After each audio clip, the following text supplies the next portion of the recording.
Bonjour, bienvenue à mise à jour au webinaire Price Labs. Je suis Thibaut Masson, je suis avec Romain Giacalone. On attend peut-être quelques secondes pour que deux ou trois personnes nous voient en plus. Et ce qu'on va faire aujourd'hui, c'est qu'on va vous présenter les nouveautés du mois d'août qui ont été en tout cas mises en ligne au mois d'août dans Price Labs. On passera par un peu les nouveautés, le principe des nouveautés, et on ira très vite dans l'outil lui-même avec Romain pour voir concrètement où est-ce qu'on trouve ces nouveautés, comment ça fonctionne et comment on peut l'utiliser. Et bien sûr, à tout moment, si vous avez des questions, n'hésitez pas à les écrire dans le chat, ou à la fin, on fait carrément un Q&A, questions-réponses ouvert, sans problème. Romain, est-ce que tu veux te présenter peut-être? Ouais, ouais, bah, écoute, ravi de te retrouver, pour, co-animer ce webinaire. Donc moi, je suis, le contact, commercial PriceLab et accompagnateur, on va dire, sur, la prise en main de l'outil, sur la France depuis, un peu plus de 3 ans maintenant. Donc je vois qu'on a des utilisateurs, réguliers qui nous ont rejoints. Donc voilà, l'idée, comme le disait Thibaut, c'est de balayer un peu les nouveautés. Comme vous le savez, PriceLab évolue, vite, donc il y a souvent des nouvelles fonctionnalités. Donc là, l'idée, c'est qu'on vous présente, ce que vous avez peut-être pas encore découvert par vous-même, dans les interfaces, qu'on vous explique un peu, à quoi ça sert, comment les utiliser et puis répondre aussi à vos questions. Exactement.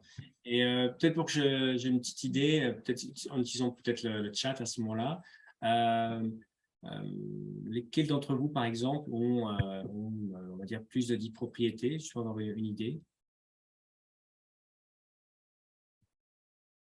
Peut-être juste dans le chat, moi, par exemple. Vous avez plus de 10 propriétés. Ça, on pourra adapter la présentation un peu plus exactement aux besoins.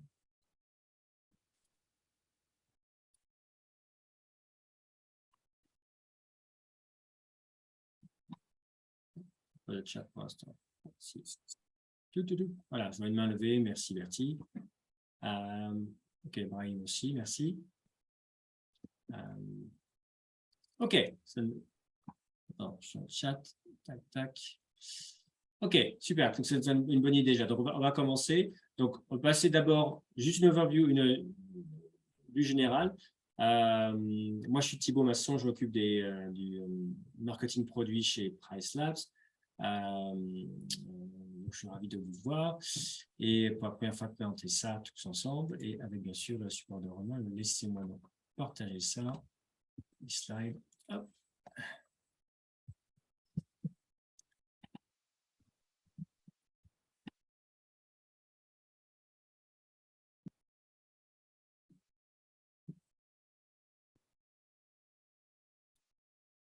Ce qui est assez marrant, c'est que l'interface en français, je n'ai pas l'habitude, donc je suis en train de chercher les mots, mais je trouve.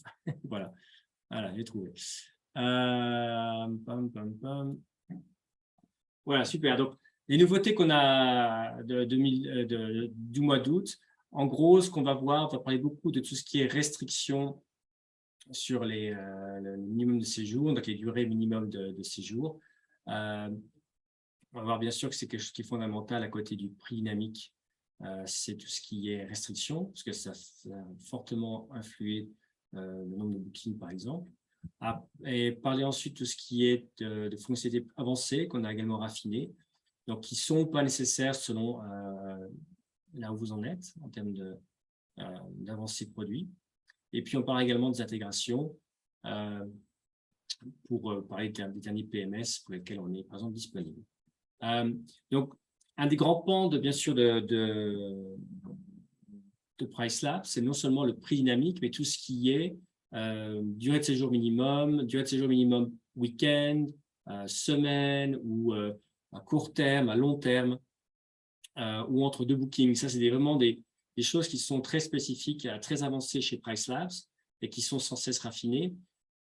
Et on a, donc là, pour ce mois d'août, on a en fait encore plus raffiné tout ce qui est séjour minimum. Peut-être ce qu'on peut faire pour commencer, Romain, c'est reparlons peut-être tout simplement, présentons tout simplement à la Mmh. base, en fait, où dans l'outil se passent les séjours minimum. Et puis après on parlera des raffinements qui ont été apportés nouveautés produits qui vont être Ouais, appliquées au mois d'août. tout à fait. Juste un petit tour d'horizon rapide pour ceux qui n'utilisent peut-être pas encore ces fonctionnalités dans PriceLab. Donc, sur vos logements, dans les customisations, vous avez ici, dans le menu de gauche, les stay restrictions. Et là, vous avez accès à tout ce qui est minimum stay settings. Donc, si c'est grisé, c'est que vous ne l'avez pas activé et que vous ne l'utilisez pas. Alors, il y a eu beaucoup de changements ici en 2022. Je Romain, tu partages ton écran ou pas là? Peut-être que Oui, j'arrête. Ok, ok, j'arrête le mien. Je fais moi sauter. je Ne le voyez pas parce que le mien se. Voilà, c'est fait, vas-y. c'est bon? Ouais. OK, parce que moi je vois que le mien hem, donc oui, je disais, ici il y a eu beaucoup de changements. Peut-être que vous n'avez pas tout suivi, donc je vous fais un petit récap rapide. Ici, historiquement, donc dans les stay restrictions, vous pouviez les activer et décider d'utiliser dans PriceLab tout ce qui est nuitée minimum, mettre en place vos propres nuitées minimum dans PriceLab. Vous aviez historiquement la possibilité de mettre, hem, des nuitées minimum figées, on va dire standard, pour la semaine, pour les week-ends et ensuite en dernière minute ou au contraire pour des dates futures. Il y a eu pas mal de changements. Dans les derniers changements cet été, il y a eu la mise en place des minimum stay profile. Donc ça veut dire que au lieu de gérer ces nuitées minimum par logement, vous avez la possibilité de créer des profils de nuitées minimum pour justement gagner du temps et dire, par exemple, sur tous vos petits logements dans une ville donnée, créer un profil et que ces logements vont pouvoir utiliser cet ensemble de règles. Donc ça, c'était une des premières évolutions. Et donc, si on regarde sur cet écran, vous avez la possibilité toujours de définir ici votre règle de nuitée minimum par défaut. Donc vous allez dire à PriceLab, en semaine, je veux du 1 nuit minimum, par exemple, du 2 nuits minimum, et le week-end, du 3 nuits minimum, par exemple. Ça va s'appliquer sur ce logement et ça va devenir vos nuitées minimum standards appliquées en permanence. Heu, une fois que vous avez défini ça, vous avez accès à d'autres réglages qui sont les minimum stay for orphan gaps, donc c'est vos fameuses nuitées orphelines, où là, vous allez pouvoir, grâce à PriceLab, changer vos nuitées minimum dès que vous avez des trous, dans votre calendrier, dès que vous avez des nuits invendues entre 2 réservations ou entre des périodes bloquées. Donc là, c'est pareil, même principe, vous définissez les nuitées minimum que vous voulez, dans ce cas-là, utiliser en semaine, le week-end. Et ensuite, vous définissez et vous dites à PriceLab, qu'est-ce qui doit être considéré comme un trou. Donc, par exemple, imaginons si vous faites du 2 nuits minimum tout le temps et que vous voulez viser que des trous d'une nuit, vous allez dire à PriceLab, tout ce qui est toutes les disponibilités dans mon planning dont la durée est égale entre 1 et 1, alors ça doit être considéré comme un trou et à ce moment-là, je veux faire une exception et je veux l'ouvrir à la réservation. Donc là, vous pouvez soit définir la longueur exacte de nuitée minimum à appliquer. Vous pouvez laisser length of gap. Length of gap est un choix à part entière dans le menu. C'est-à-dire que si, par exemple, là, je mets entre 3 et 5, PriceLab va détecter tous les trous disponibles dont la longueur est entre 3 et 5 nuits. Si ce trou fait 5 nuits, la nuitée minimum appliquée sera 5 nuits, 4 nuits, ce sera 4 nuits, et ainsi de suite. Donc en fait, cet indicateur ici, soit il va être la longueur exacte du trou, soit c'est vous qui décidez, soit vous pouvez mettre un paramètre dynamique et dire c'est la longueur du trou moins 1. Donc ça, c'est en termes de orphan gaps, c'est quelque chose qui existait déjà depuis pas mal de temps. Ce qui a, on va refaire un récap, on verra après ce qui a changé. Ensuite, vous avez ici les 2 autres paramètres qui sont aussi importants, qui sont les nuitées minimum en dernière minute, les nuitées minimum futures. Avec PriceLab, vous allez pouvoir dire: «En semaine, par défaut, 2 nuits minimum, le week-end, 3 nuits. Par contre, à J-4, par exemple, le week-end, je veux tomber à 2 nuits, en semaine, je veux tomber à 1 nuit». Et parmi les évolutions qu'il y a eu récemment, il y a ces différents paliers. Avant, vous n'aviez qu'un seul réglage disponible. Maintenant, vous avez différents paliers pour pouvoir fonctionner différemment et aller encore plus dans le détail. Faire, par exemple, du J-4, du J-7 et ainsi de suite, avec des règles différentes à chaque fois. Et là, c'est pareil, mais dans l'autre sens, c'est-à-dire dans le futur, en disant, heu, quelqu'un qui veut réserver aujourd'hui un séjour qui commence dans plus de 90 jours, je veux imposer, du 3 nuits le week-end et peut-être du 4 nuits la semaine et cetera. Donc ça, c'est encore une fois, je le répète souvent, c'est des fonctionnalités. c'est à vous ensuite de réfléchir et de bâtir votre stratégie en fonction de ce que vous constatez sur votre activité, historiquement, et en fonction de ce que vous cherchez à faire. Je sais qu'il y a des personnes dont l'objectif va être, rallonger ces durées de séjour, la longueur de ses séjours moyens dans le temps, pour diverses raisons. Il y en a qui vont dire: «Bah, moi, en termes de logistique, je j'ai aucun problème à faire du nuit parce que j'ai du personnel salarié en interne». Chacun est différent. Tout ça, ce sont des outils à votre disposition. Ils sont adaptés à votre stratégie, à vos objectifs. Donc ça, c'est en termes de fonctionnalité sur les nuitées minimum, c'est l'existant, hem, Et si qui je peux, Romain, ce que je trouve ouais, aussi vraiment, vraiment fascinant, c'est que quelque part, bien sûr, l'un des piliers de PriceLab, c'est tout ce qui est prix dynamique. Et finalement, ça, c'est un autre pilier. C'est-à-dire que vraiment la façon dont mon nombre de bookings, la possibilité même d'offrir que quelqu'un puisse booker ou pas entre deux réservations, mmh, va totalement être influencé. euh, c'est quasiment, j'ai envie de dire, c'est quasiment de la sculpture de la demande quelque part ici, puisque, comme tu disais, ce sont mes besoins, je vais pouvoir ou pas dire, bah, entre deux dates, j'ouvre pas, vachement longtemps à l'avance, je veux pas de séjour court, je veux que des séjours plutôt longs. Donc, tu es vraiment en train de, ici, c'est assez puissant, c'est sculpté de manière assez puissante, raffiner la demande. Et puis, c'est ça qu'on va parler, on va partir maintenant un peu dans les ajustements qu'il y a en plus. J'ai envie de dire, c'est des petits coups de burin encore plus fins pour encore plus ajuster ce qui est. Donc, il faut vraiment, comme tu dis très bien, c'est partir de quelle est ma demande, quel est ce qui existe. Après, je passe effectivement à ces finalement réglages de base. Et puis après, je peux encore plus me raffiner en disant, mais effectivement, euh, à quoi je vais arriver. Et un premier raffinement en tout cas, des nouveautés qui ont été lancées au mois d'août, c'est quelque chose qui est justement dire, je peux mettre en place plein de trucs, peut-être qu'à la fin, j'ai un peu peur de me tromper, j'ai un peu peur de dire, je sais plus en fait quel est mon séjour vraiment minimum qui va s'imposer à tous. C'est quelque chose qui est nouveau, c'est finalement dans les options avancées, on a une notion de vraiment séjour minimum qui va s'imposer à tous, euh, ouais, tout qui à fait. va En fait, alors je vais remontrer parce que là, je suis allé vite, donc on n'a pas vu le clic supplémentaire, mais sur cet écran où on gère ces nuitées minimum, vous avez ici un lien en bas à droite pour voir des options, avancées supplémentaires, et vous avez ici donc les réglages adjacent day qui sont pas «nouveaux» entre guillemets, qui ont déjà été lancés il y a quelques semaines, mais qui ont aussi évolué. Et effectivement, Thibaut parlait de ce dernier réglage qui est maintenant tout en bas. En fait, il faut le voir comme, moi je le compare, on va dire, à ce qu'on peut retrouver en termes de prix dans PriceLab, où on peut mettre son prix minimum, et dans les customisations, différents niveaux de prix minimum. Ben là, en fait, c'est la même chose, c'est-à-dire que c'est un peu une sécurité, où vous allez pouvoir définir pour votre logement le palier vraiment minimum que vous acceptez de pratiquer en termes de nuitée minimum. Donc, vous allez pouvoir dire, si c'est du nuit, bah, vous laissez sur du nuit, et sinon ça sera autre chose.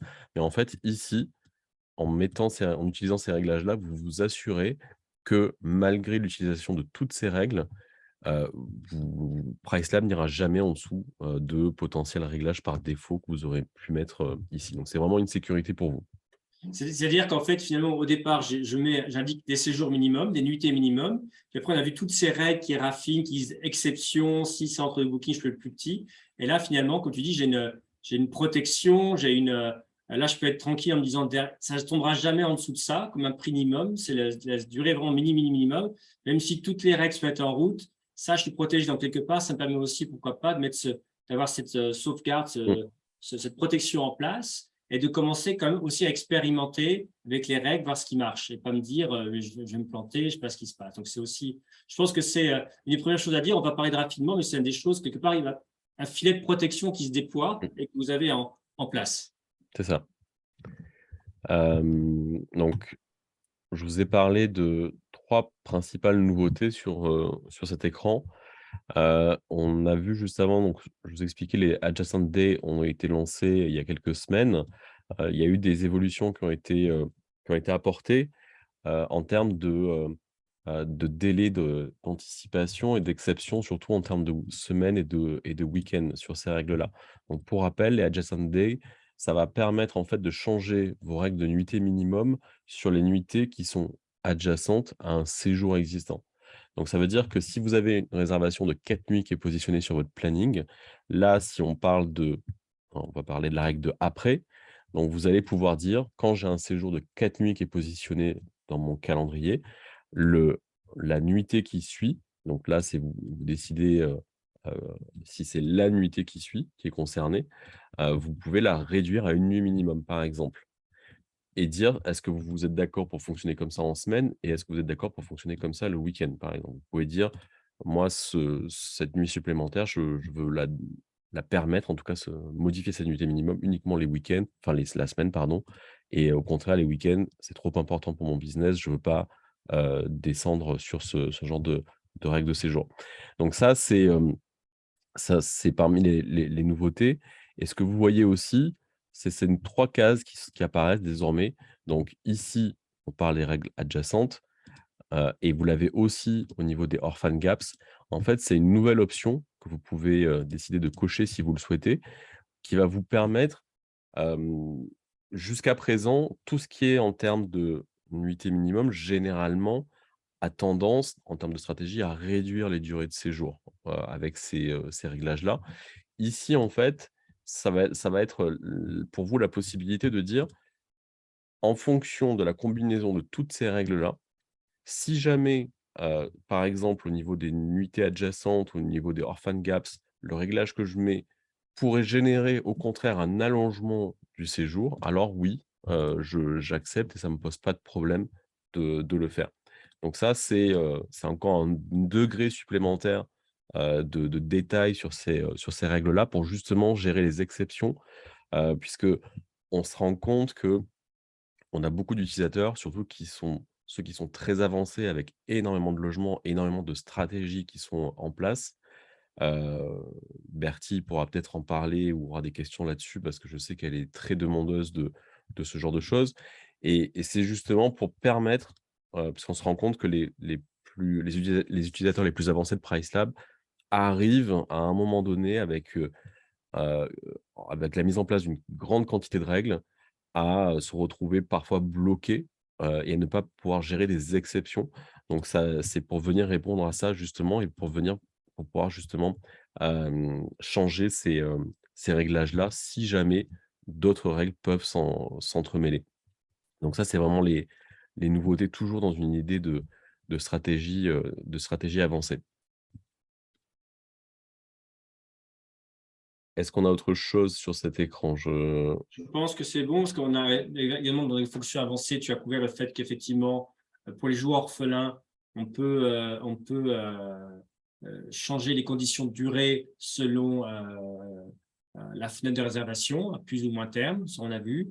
Et également, ce qu'on a vu également, c'est que, entre, comme tu l'as très bien dit, entre les joueurs orphelins ou les joueurs adjacents, on peut décider ou pas d'augmenter effectivement enfin, s'assurer que la combinaison ne bloque pas le Mmh. fait que le séjour augmente. Il y a il y a juste, je te coupe parce qu'il y a une nouveauté, pour pas la rater justement, qui est aussi importante, au niveau des orphan gaps. Hem, les orphan gaps, par défaut, jusqu'à présent, leur fonctionnement, c'était en permanence, c'est-à-dire toute l'année. Si je veux, si j'ai un trou d'une nuit, par exemple, on va rester sur cet exemple-là avec la semaine. Hem, Si dans mon planning sur les 365 jours à venir, j'ai un trou d'une nuit, vous dites à PriceLab: «Ouvre ce trou à la réservation à une nuit minimum». Pour certains d'entre vous, ça peut être, bénéfique, mais aussi parfois problématique, surtout sur des dates futures, en fait. Si par exemple dans 6 mois, vous avez des gens qui ont réservé et que vous vous retrouvez avec des trous et qui sont ouverts à la réservation et que vous générez des réservations d'une nuit, mais que finalement, au plus vous vous rapprochez, les séjours qui sont adjacents à ce trou sont finalement annulés, vous allez vous retrouver avec une réservation d'une nuit, toute seule. Ce qu'on cherche à éviter en général, en fait. Donc en fait, vous pouvez aussi désormais dire au niveau des, orphan gaps, heu: «Oui, je veux mettre en place une stratégie pour ouvrir ces trous d'une nuit à la réservation, mais par exemple uniquement, à court terme». Donc par exemple à J-60, 90 et cetera, et donc comme ça, en fait, vous allez aussi potentiellement éviter de remplir ces trous, sachant qu'une réservation d'une nuit, si vous avez cette souplesse, il y a de fortes chances que vous puissiez avoir une réservation dans les 60 jours qui viennent avant le check-in. Donc là, Donc, je peux être super agressif à court terme, mais, mais ça n'influe pas sur le moyen long terme. c'est ça, parce qu'en fait, on peut aussi, ça a été une des grandes nouveautés de 2022, c'est ajouter pour chaque fonctionnalité des paliers différents. Donc, on va pouvoir vraiment avoir cette stratégie de Orphan Gaps à court terme, avec c'est une nuit, par exemple, à J-60, mais par contre, dire au-delà, je vais viser déjà des plus longs séjours. Je vais quand même avoir une stratégie de Orphan Gap, mais plutôt de 2 nuits ou de 3 nuits, et finalement avoir cette agressivité de une nuit que à court terme. Donc, je suis prêt à faire une exception à ma règle de nuitée minimum, mais je vais être moins agressif sur ces exceptions en réduisant un tout petit peu moins la durée minimum, finalement, pour ces moyens long terme. OK, C'est ça. super clair, super clair. On va peut-être maintenant passer au… S'il y a des questions à nouveau sur ces séjours minimum, n'hésitez pas à les taper dans la… On fera le Q&A à la fin, bien sûr, mais si vous avez déjà une question, n'hésitez pas à passer à là. Parce qu'on va passer maintenant à un autre sujet qui est un peu la visualisation des… un autre sujet, on va dire. On vient de voir beaucoup de choses sur les séjours minimum, durée de séjour. On a parlé tout à l'heure, en fait, de la protection qu'il y a maintenant avec le minimum room, j'ai envie de dire, que vous pouvez poser pour être protégé. Mais au final, peut-être que vous avez besoin de voir, visualiser, par exemple, pour un listing, voir ça donne quoi concrètement ces réservations. Et ce qui est bien, on a quand même un nouvel outil qui vous permet de visualiser ça sur un an. Quelle va être la variation de séjour minimum pour un listing, par exemple, pour une annonce, sur un an. Où est-ce que ça se trouve, ça, Romain? Ouais. Alors, c'est effectivement, c'est hyper important. Jusqu'à présent, dans PriceLab, vous aviez sur votre calendrier, dans tous les cas, une vue pour tous les mois à venir des prix au jour le jour. Et puis dans la case en haut à gauche, la nuitée minimum appliquée. Mais il faut faire défiler pour pouvoir voir justement ça. Et maintenant, vous avez en fait la possibilité, toujours sur la vue d'un logement, dans l'onglet Neighborhood Data, vous allez avoir en bas en fait un graphe ici qui vous représente en fait le résultat des réglages que vous avez mis sur le logement. Donc notamment minimum stay update. Donc tous les réglages qu'on a vus juste avant, une fois que vous les avez bâtis, vous allez voir ici une vue, donc on peut zoomer et vous allez voir sur la timeline les nuitées minimum qui sont appliquées nuit par nuit. Et on va vous dire surtout, alors là on ne le voit pas sur ce logement-là, mais vous pourrez voir un petit trait rouge qui pourra vous dire dans le cas où, par exemple, la excusez-moi, la nuitée minimum appliquée est due à un override, en fait. Romain, je crois, peut-être si tu cliques sur les 3 petits points, je sais que en plus tu es un petit peu à la gorge et tu as pris du miel avant la session pour être tranquille, mais peut-être si tu je crois que les 3 petites bulles, peut-être les 3 petits points en haut de Minstay, je crois que oui, ça montre peut-être un peu ce que tu disais. Voilà. Ça montre les raisons, en fait. Comme disait Romain, effectivement, pourquoi. Oui, donc, soit voir le graphique, ce qui se passe, et concrètement, pour quelles raisons. En fait, ici, à l'aide de couleurs et donc d'une légende qui s'affiche, en place minute default override far out. Donc, est-ce que c'est far out, est-ce que c'est vraiment plus loin dans le futur? Vous voyez un peu pourquoi ça a changé. Si on reprend l'exemple que tu montrais là avec les barres rouges, tout ça, comment est-ce qu'on peut comprendre ce graphe? Donc là, pardon, en fait, effectivement, sans avoir cliqué ici, vous voyez vos réglages qui ont été mis en place. Dès que vous cliquez ici ou que vous demandez à voir les raisons, les explications de ces nuitées minimum, on vous dit donc tout ce qui est noir, grosso modo, c'est par défaut, donc c'est les réglages qui sont appliqués sur vos customisations. Et dès que vous avez les points rouges, c'est que vous avez, vous le voyez ici en fait, vous avez des réglages manuels qui ont soit au niveau du logement, soit au niveau du groupe, qui viennent prendre le dessus et qui viennent créer une exception à cette date-là sur vos nuitées minimum, vos règles d'unité minimum.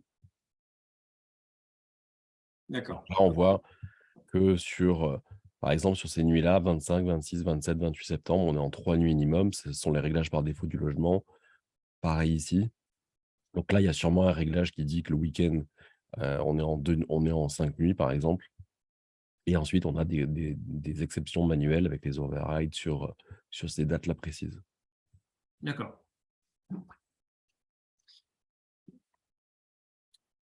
OK, donc ça, c'est une truc de visualisation encore qui peut être on va voir ça. Il y a une question de Bertie tout de suite qui parle de ces overrides, ces exceptions.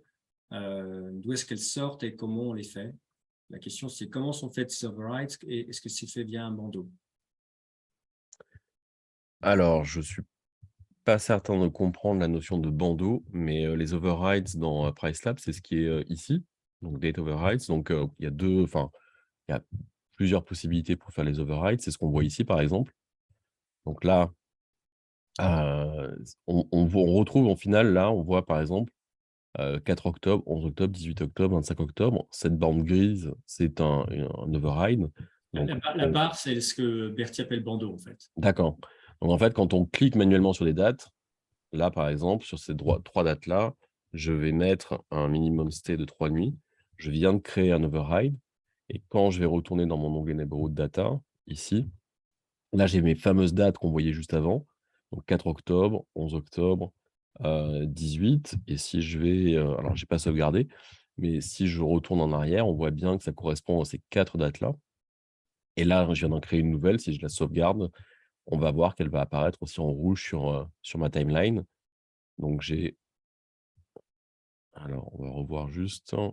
Donc j'ai 4, 11, 18, 25 et là, j'en ai créé une en plus du 6 au 8 et donc là, si je reviens et que je viens voir les raisons, normalement, donc j'ai bien mes 4 dates que j'avais précédemment, plus ici celle que je viens de créer, mon override que je viens de créer. Donc les overrides, elles se créent, soit manuellement sur le calendrier comme je viens de le faire, soit via, ici date overrides ou voir ou ajouter. Au final, ça revient au même que d'aller sur le calendrier, hein. Vous pouvez choisir les dates, la plage de dates et cetera. Ça, c'est au niveau du logement et vous avez toujours la même possibilité dans les customisations pour, créer les mêmes choses, mais au niveau d'un groupe. Donc, je fais un override pour plusieurs logements, par exemple, c'est ça? En même temps. En même Ouais, temps.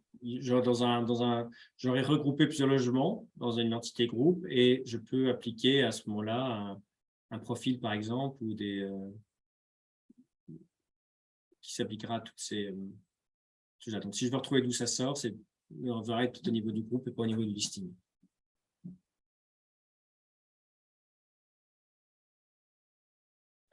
donc au niveau du groupe, ce sera pareil en fait, c'est, sur, donc là on est au niveau d'un compte, si on va au niveau d'un groupe, j'ai mon calendrier pour le groupe et je vais pouvoir créer mon override pour le groupe, et changer mes minimum stay et je crée un override pour le groupe. Et c'est là où ça peut être, c'est là où il faut faire attention, je pense aussi, parce que finalement, j'ai ma règle minimum de séjour. Après, j'ai tous les raffinements qu'on vient voir. Et en plus, là, je peux encore plaquer au-dessus un override. C'est ça, hein.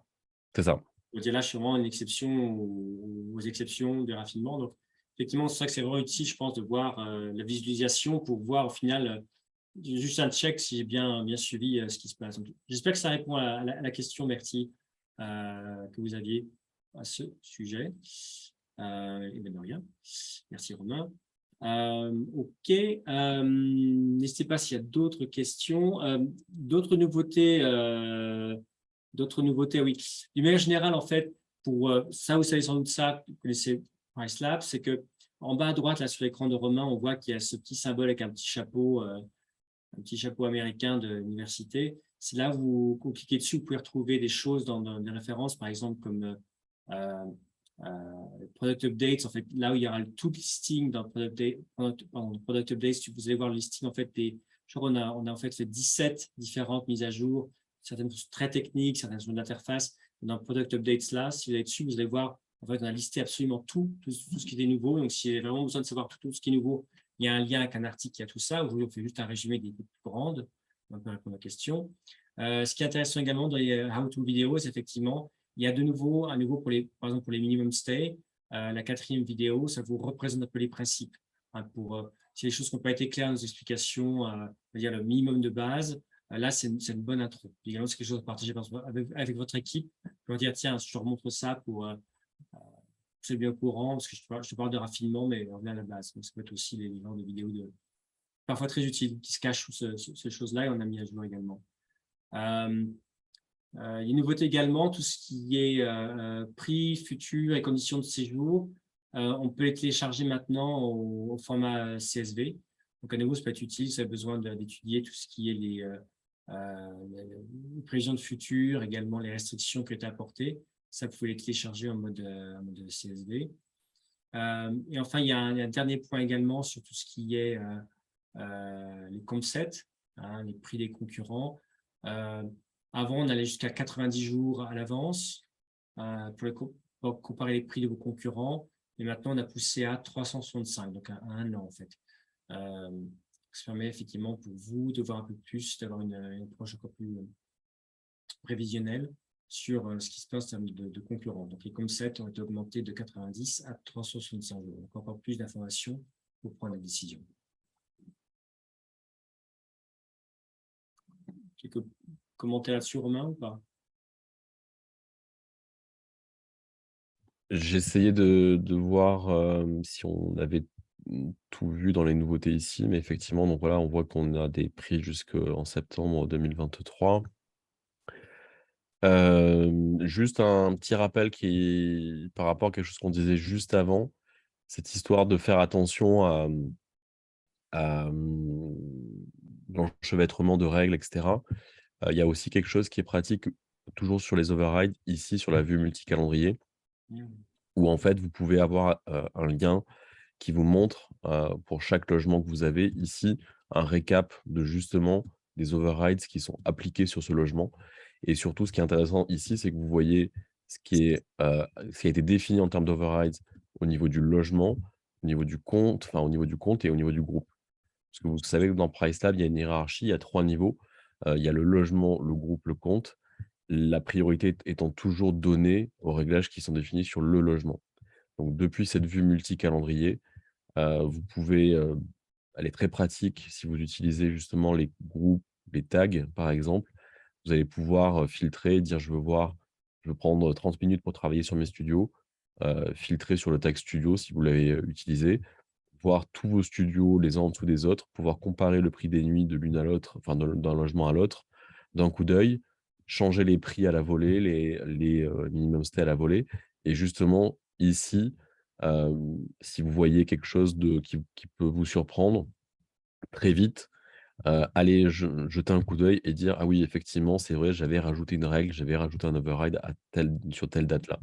Donc c'est très pratique, vous n'avez pas besoin de changer d'écran sans arrêt, vous restez toujours sur le même écran et vous avez un rappel des infos, utiles. Donc, en gros, si j'ai cette vue-là pour tous mes studios dont tu parlais, je peux rapidement voir, là, en regardant les chiffres, 2 nuitées, 3 nuitées sur la droite, s'il y a des trucs, s'il y a un des logements qui vraiment décroche par rapport aux autres, où il y a vraiment un super bizarre en termes Mmh, de nuitées par rapport aux autres, et tout de suite aller voir avec View, voir ce qui se passe, puis je fais View sur celui d'en-dessus, celui d'en-dessous, pour savoir ce que eux ils ont comme truc, et finalement, en restant dans la même interface, effectivement, voir faire apparaître des différences et puis elle peut voir pourquoi. Donc, c'est vraiment super quand ouais. j'ai beaucoup de propriétés. Euh, S'il n'y a pas de questions sur ça, on parle dans le Q&A bien sûr. Je vais juste parler de 2 ou 3 nouveautés autres. Bien sûr, la plupart d'entre vous êtes déjà connectés à nous via votre PMS ou votre Channel Manager. Sachant qu'on a 2 nouveaux PMS qui sont ajoutés. Merci. Qui sont Update 24/7 et Boki Pro. Donc ça, c'est des nouveautés également. Donc si vous êtes intéressé par ça, c'est gentil. Et puis également Muse, qui est bien sûr un grand PMS dans le monde de l'hôtellerie, qui s'est agrandi à tout ce qui est appartement également. On a en fait rajouté des fonctionnalités. Donc si vous avez Muse, on a encore plus de fonctionnalités qui permettent par exemple, depuis Muse lui-même, de voir tout ce qui est analyse de portefeuille. Portfolio Analytics, en fait, la fonctionnalité qui est dans PriceLabs est consultable directement depuis Muse, par exemple. Donc ça, c'est l'utilisateur de Muse qui a également un PMS. Je pense qu'on a fait le tour des nouveautés. Donc, on peut faire les questions. Est-ce qu'il y a d'autres questions? Réponses, ça peut être sur ce qu'on a vu aujourd'hui ou autre chose. N'hésitez pas à faire ça dans le chat.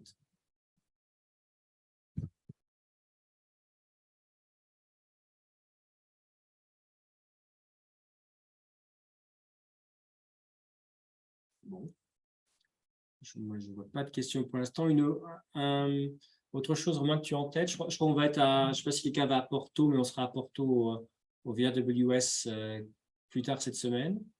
Ils seront tous les deux, donc si vous y êtes, on est ravis de vous y voir, ou vos collègues.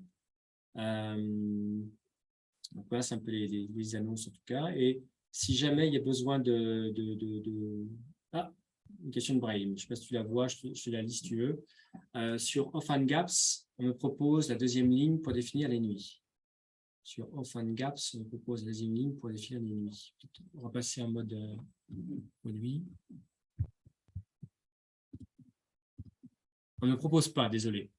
Ah, est-ce qu'il y a des fonctionnalités avancées à actionner ou pas? Je pense qu'on va tourner là-dessus. Un dessus. Alors, Orphan Gaps. Donc, celle-ci, effectivement, c'est quelque chose quelque chose dont on n'a pas parlé, mais il y a, il y a parmi toutes ces nouveautés, il y en a certaines qui ne sont pas accessibles par défaut sur les comptes PriceLab. La raison de ça, c'est que l'interface est déjà très riche en fonctionnalités, en éléments. Et du coup, on va pas déployer à chaque fois toutes les nouvelles fonctionnalités, surtout les plus avancées, à tous les clients. Donc si jamais il y a des choses que je vous ai présentées qui n'apparaissent pas dans votre compte PriceLab, vous pouvez envoyer un email au support, en indiquant que, vous n'avez pas accès à telle ou telle fonctionnalité. Donc soit vous écrivez sur support@pricelab.co, soit ici, dans tous les cas, vous avez toujours un accès, au support, donc par email ou par chat. Et donc vous pouvez faire la demande en précisant l'email, de votre compte PriceLab et en indiquant que vous avez découvert telle fonctionnalité lors du webinaire ou, voilà, vous avez eu connaissance d'une fonctionnalité, qui n'apparaît pas dans votre compte et que vous souhaiteriez pouvoir l'utiliser et le support s'en occupera. C'est vraiment une super question, effectivement, parce on a oublié de le couvrir, donc ça tombe vraiment bien. Et donc, et bien sûr, c'est gratuit, parce qu'il y a ces fonctionnalités-là qui sont donc cachées pour simplifier l'interface en mode simple. C'est bien sûr, Romain, je vérifie avec toi, mais je suis quasi sûr que c'est aussi les fonctionnalités qui sont en gros cachées à l'interface, qui sont bien sûr gratuites. Oui, tout à fait, tout à fait. Tout ça, c'est ce qui est vraiment, important de comprendre. C'est pas du marketing ou du storytelling, mais moi, je le vois depuis 3 ans, chez PriceLab. Toutes les évolutions qui apparaissent dans PriceLab viennent de demandes de clients. Donc sur ces, fonctionnalités avancées, c'est vraiment, à force d'avoir des utilisateurs qui, poussent sans arrêt toujours plus loin les stratégies et cetera, qui sont en demande que, que ces fonctionnalités finalement voient le jour. Très bien. Une autre question qu'on a également, qui est importante, parce que là, on est en train de parler en français. À quand le site en français? Bientôt, c'était effectivement prévu et ça avait été annoncé pour, avril-mai, il me semble. Et là, ça a été redécalé sur septembre. J'ai pas de date officielle, mais je pense que, heu, là, je pense que sur, octobre-novembre, c'est quelque chose qui sera jouable. Faut juste, heu, faut juste comprendre qu'on est sur de la technologie et que, passer dans on voit les interfaces, c'est une chose, mais derrière, c'est beaucoup plus complexe, que ça soit la traduction de l'outil, mais aussi, le support, les automatismes qui existent pour, vous aider à prendre en main l'outil et pour accueillir les nouvelles personnes qui arrivent sur PriceLab. Donc il y a énormément de choses à prendre en compte et donc voilà, mais c'est toujours prévu.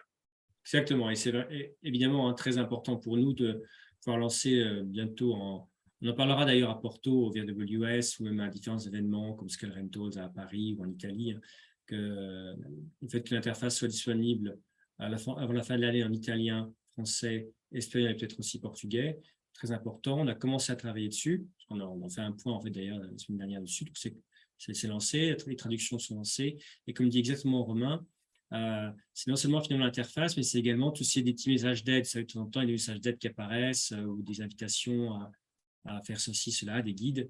euh, euh, on n'est pas forcément, je pense qu'on peut le dire, on n'a pas forcément mesuré qu'il y avait aussi tout ça à traduire avant de lancer. Parce que lancer l'interface avec les boutons qui dit mettre à jour, OK, mais si tout ce qui est guide, tout ce qui est aide n'est pas en français, ça va plus vite pour ceux qui connaissent déjà l'outil, peut-être des gens qui le prennent juste en main, ça ne va pas forcément l'aider. Donc c'est vrai que du coup, on a un peu reculé la date, assumé. Mais ça permet aussi d'avoir finalement un peu mieux constater la taille de ce qu'il fallait faire pour faire un vrai lancement. Donc, j'espère que ça va ça. D'autres questions, peut-on rentrer en relation avec les autres utilisateurs pour échanger sur PriceLabs? Romain, de manière formelle et informelle, mon boulot, c'est d'écouter ça d'ailleurs, c'est une bonne question, mais Romain, de manière formelle ou informelle, est-ce qu'il y a déjà des choses qui existent comme ça? Non, pas à ma connaissance. Moi, ça m'est déjà arrivé de mettre en relation des personnes qui cherchaient à en savoir plus sur PriceLab, donc plutôt en phase de renseignement, euh, à solliciter d'autres utilisateurs qui accepteraient justement de leur partager leur expérience, enfin voilà, de discuter entre utilisateurs. Mais après, il y a pas de communauté, il y a pas de Facebook, ou ce genre de choses aujourd'hui pour ça. C'est quelque chose à nouveau auquel on réfléchit, hein, c'est parti. Donc, quand je suis arrivé il y a un mois et demi, même pas. Et effectivement, dans tout ce qui est marketing produit, c'est effectivement quelque chose que je réfléchis, à savoir des groupes d'utilisateurs pilotes. On lance une nouveauté, ce qu'on appelle les gens dedans pour avoir leur feedback. Je dois avoir des feedbacks également par taille de clients. J'ai une propriété où j'en ai 5000, je n'ai pas forcément les mêmes feedbacks à donner. Ou effectivement, une notion de communauté, c'est chose qu'elle regarde. Et toujours, ça que c'est une bonne question, c'est qu'est-ce qui a du sens? Est-ce que ça vaut mieux les gens, est-ce qu'on dit Romain, est-ce que quelqu'un a une question spécifique, vous connectez avec la meilleure personne, ou avoir des sessions de groupe où les gens utilisent en proposant un peu un feedback produit ou un feedback en disant voilà comment moi j'utilise PriceLabs, et un peu finalement quelqu'un fait quelque part une démo de son PriceLab, voilà comment on l'utilise pour donner des idées aux autres. Ça, je ne sais pas si vous avez déjà un feedback sur comment vous voudriez utiliser cette mise en relation, ce serait super. Si vous avez des idées, vous me tapez là ou l'écrire, me le dire, mais en quoi ça vous aiderait comment est-ce que vous verriez ça utiliser sur un forum, ouais. Et pour, par exemple, poser des questions, j'imagine, sur comment vous faites ça ou comment ça vous aiderait à votre boulot, en fait. C'est une bonne question. Mais c'est exactement le genre de questions que je dois poser pour échanger sur les fonctionnalités. OK, clair. Donc voilà, c'est le genre de questions en fait actuelles, on est en train d'écouter pour comprendre effectivement comment je l'utilise, qu'est-ce qui a marché, ce qui n'a pas marché aussi, ce qui est aussi intéressant. Donc peut-être essayer des règles très très raffinées, ça n'a pas marché, ils ont simplifié. C'est toujours intéressant, même si ce n'est pas forcément le même taille, le même marché, on apprend toujours des choses. Donc OK, j'ai enregistré, ça peut être une chose utile. On va voir, je ne surpromets pas, mais on va voir effectivement ces choses que moi je veux mettre en place, des trucs d'écoute et de partage, essayer de voir ça de manière un peu qu'est-ce qui est pertinent et qu'est-ce qui est utile, c'est toujours le même truc, que ce soit utile pour vous. Okay. D'autres questions?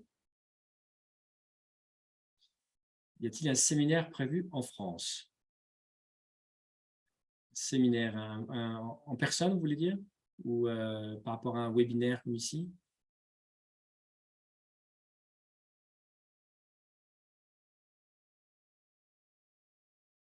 Parce qu'on est, par exemple, on va être à Scale Rentals, qui est avec utilisateur PriceLab. Oui, je ne sais pas, peut-être. À nouveau, à tout ce qui est. Je me souviens quand j'ai bossé en première boîte de software, on avait des notions de user group, d'événements dans chaque pays. C'est une plus grosse boîte, mais qui était pertinent, où les gens se rencontraient une après-midi, généralement c'était à Paris, mais une après-midi, on présentait de nouveautés produits, et des gens, trois personnes présentaient un peu comment utiliser le produit, après les gens parlaient, posaient des questions. C'est les choses que j'ai vues, qui sont pertinentes, mais qui doivent s'organiser aussi à l'avance. Donc, ouais, je comprends le format à niveau. On a déjà fait des événements, mais alors pour le coup, très locaux. Ça a eu lieu 2 fois, à Cannes avec d'autres sociétés, donc en partenariat. Une journée, d'atelier avec d'autres sociétés pour, justement, présenter des nouveautés, expliquer, échanger et cetera. Hem, Après, à date, non, il n'existe pas le la journée Price Lab en France. Par contre, oui, comme disait Thibaut, pour ce qui est, existant et que je vous incite vraiment à saisir comme opportunité, c'est effectivement l'événement Scale Rentals qui a lieu à Paris fin novembre, où là, c'est une conférence sur la location courte durée. Il y a évidemment des sociétés, qui viennent, présenter leurs produits, comme PriceLab. Mais, moi, sur ces événements-là, que ce soit le VRWS à Porto ou cet événement à Paris, ce que je dis toujours aux gens, c'est aussi et peut-être des fois avant tout, une formidable occasion de rencontrer des confrères, et d'autres gestionnaires, réunis tous au même endroit le même jour. Donc, il y a cet événement-là le fin novembre, Scale Rentals Show, édition Paris, puisqu'il a eu lieu à Barcelone, l'année dernière. Donc, je vais vous mettre le lien et après voilà, à nous de réfléchir, effectivement, est-ce qu'il peut y avoir un intérêt à faire quelque chose, en marge, En fin de uniquement pour journée, ça, un voilà. verre où on parle de ça, ou ouais, why not? Why not? Pourquoi pas? Mais en tout cas, voilà, il y a déjà cet événement-là, parce que pour Porto, c'est un peu court maintenant puisque c'est jeudi et c'est complet. Mais pour cet événement à Paris, vraiment saisissez l'opportunité pour, voilà, rencontrer des sociétés et rencontrer des confrères. Si vous êtes à Porto jeudi, pardon, oui, cette semaine, donc mercredi soir, on a effectivement fait un verre avec Avencio, nos confrères. Donc ça, c'est aussi possible, hein, pour nous rencontrer là. Je ne sais pas si quelqu'un y est, mais si oui, je vous en passe l'invitation. OK. Bon, bah merci en tout cas, Romain. Merci. On a quasiment porté ton mal de gorge, super, merci d'avoir Heu, assuré. j'ai bien géré la coupure du micro. J'ai vu, j'ai j'essaie d'agiter les mains, de parler un petit peu pendant ce temps-là pour combler, donc j'espère que c'était malgré tout utile. Merci d'avoir assisté en direct aujourd'hui. Bien sûr, la vidéo est disponible en replay, sera disponible en replay. Et puis, s'il y a d'autres questions, bah, n'hésitez pas à nous contacter ou directement sur un support ou Romain à ton adresse, j'imagine. Ouais, sur romain@pricelab.co ou alors directement si c'est des questions, voilà, débloquer des fonctionnalités, problématiques et cetera, le chat ou le support qui est accessible toujours, en bas à droite sur votre interface PriceLab. OK. Merci à tous. Merci Merci Romain. beaucoup. Ciao. Au revoir.